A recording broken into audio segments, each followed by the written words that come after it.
আমরা তো দেখলাম যে আপনারা আইনি ভিত্তি না থাকার জন্য গেলেন না স্বাক্ষর অনুষ্ঠানে, কিন্তু এখন আমরা শুনছি যে আপনারা এই মাসের মধ্যেই স্বাক্ষর করবেন, সরকারের পক্ষ থেকে এরকমটা জানিয়েছে। সো কি আসলে আলোচনা হয়েছে আপনাদের সাথে এবং আপনারা কবে আসলে স্বাক্ষর করতে যাচ্ছেন? প্রথমত বিষয় হচ্ছে যে আইনি ভিত্তি শুধু না, আমরা এখানে বেশ কয়েকটি কারণ বলেছি। প্রথমত বলছি যে একটি হচ্ছে আইনি ভিত্তি, দ্বিতীয়ত হচ্ছে যে জুলাই সনদ বাস্তবায়ন আদেশ যেটা জারি করা হবে সেটা কে জারি করবেন এবং এটা টেক্সট এবং ভাষা দেখাতে হবে জাতিকে এবং হচ্ছে রাজনৈতিক দলগুলোকে, এবং একই সাথে পরবর্তীতে এই টেক্সটটা হচ্ছে আপনাকে জারি করতে হবে অবশ্যই ডক্টর মোহাম্মদ ইউনূসকে।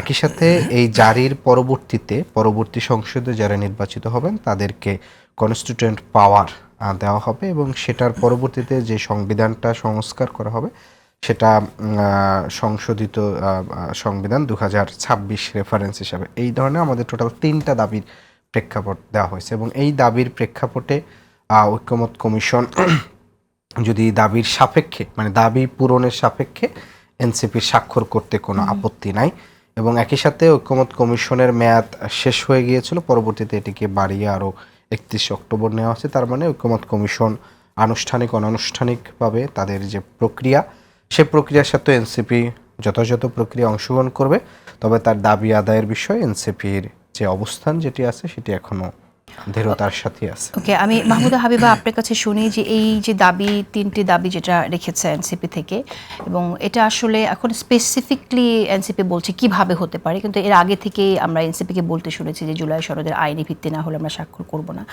এখন এই স্পেসিফিক 3টি দাবিকে আপনারা কিভাবে দেখছেন? না, দাবি স্পেসিফিক কিন্তু আরো আগেও ছিল, জাস্ট ঠিক এর আগে কিভাবে হবে, যেমন আপনারা বলছেন যে প্রধান উপদেষ্টাকে এটা জারি করতে হবে, সেই বিষয়গুলো সবকিছু মিলিয়েই।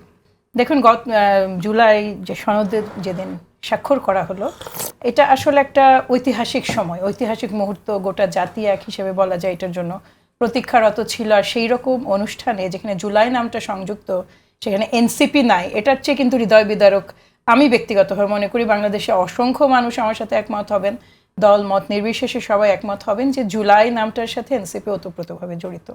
জুলাই সনদ স্বাক্ষরিত হবে, এনসিপি থাকবে না, সেটা একটা আমি মনে করি যে এটা খুব একটা হৃদয় বিদারক ঘটনাই। একই সাথে একটা খুব লম্বা সময় আলাপ আলোচনার সুযোগ হয়েছে, প্রতিটা দল বসেছে, প্রত্যেকটা দল তাদের স্ট্যান্ড যেভাবে পেরেছে কমিয়ে এনেছে, চেষ্টা করেছে।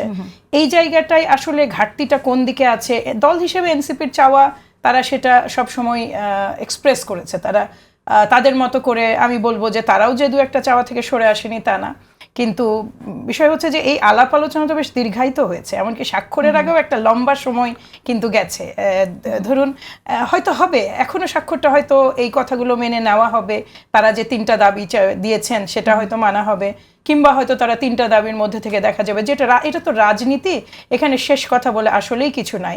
আমরা যখন শুরু করি সংলাপ বা এই আপনার ঐক্যমত কমিশন নিয়ে, তখনকার বাস্তবতা আর আজকের বাস্তবতায় যদি জুলাই সনদের দিকে আমরা তাকাই, জুলাই সনদের কিছু বিষয়ে বাংলাদেশ জাতীয়তাবাদী দলেরও কিন্তু ফাইনাল ড্রাফটে 2-1টা বিষয়ে খটকা আছে, কিন্তু তারপরেও যেই জিনিসটা প্রাধান্য দিতে হবে, প্রথম কথা মাথায় রাখতে হবে যে আমরা কিন্তু একটা অত্যন্ত সেন্সিটিভ সময় পার করছি, এবং যত দিন যাচ্ছে সিচুয়েশন কিন্তু ডিটোরিয়েট করছে, সিচুয়েশন ইমপ্রুভ করছে না। এইটা একটা পার্ট, যে জুলাই সনদে যে ঐক্যমত হয়েছে বেসিক বিষয়গুলোই ঐক্যমত যেহেতু এসেছে, কাজেই এখন কিন্তু আমার মনে হয় সকলেরই চেষ্টা থাকা উচিত সব পক্ষ থেকেই যে স্বল্পতম সময়ের মধ্যে তাদের দাবিটা যতটুকু সম্ভব আদায় করে এই সনদটাই একমত হওয়া।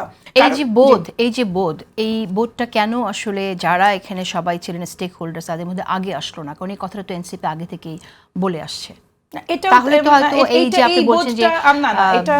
আমি একমত না আপনার সাথে।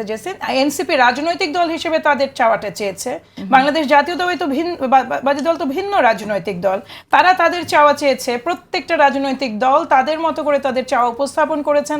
ঐকমত্য কমিশন থেকে সর্বোচ্চ চেষ্টা করা হয়েছে এটা মিনিমাইজ করে আসার।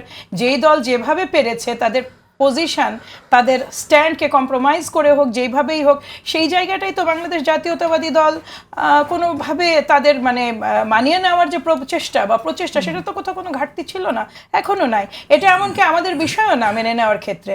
বিষয় হচ্ছে যে আমরা তো নোট অফ ডিসেন্ট দিয়ে বহু বিষয়ে একমত হয়েছে, নোট অফ ডিসেন্ট দিয়ে অন্য দলেরও সুযোগ আছে।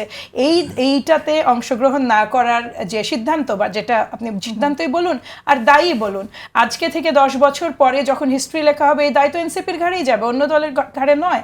কারণ হচ্ছে যে বাংলাদেশ জাতীয়তাবাদী দল যে তার গ্রাউন্ডের কারণে সিগনেচার করতে ফেল করতো, ওইটার দায় সে বহন করতো। সে সর্বোচ্চ যতখানি সম্ভব ঐকমত্য প্রতিষ্ঠার জন্য আমরা যেটাকে বেস্ট মনে করেছি আমরা ততটুকু করেছি। আচ্ছা, এমনকি আগামীতেও এখানে আলাপ আলোচনার সুযোগ এই জন্য আছে, দেখুন 31 অক্টোবর পর্যন্ত এক্সটেন্ড করা মানে কিন্তু আবারও আলোচনার ইঙ্গিতই দেয় এটা।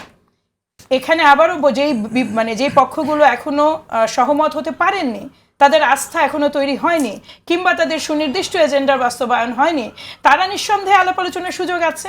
এই কারণে 31 তারিখ পর্যন্ত এক্সটেন্ড করা হয়েছে। যেভাবে তারা বলছেন প্রধান উপদেষ্টার কাছ থেকে যা চাইছেন কিংবা ঐকমত্য কমিশনের কাছ থেকে সেটা পাবেন। রাজনৈতিক দল হিসেবে আমরা আমাদের সর্বোচ্চটা করেছি। ওকে,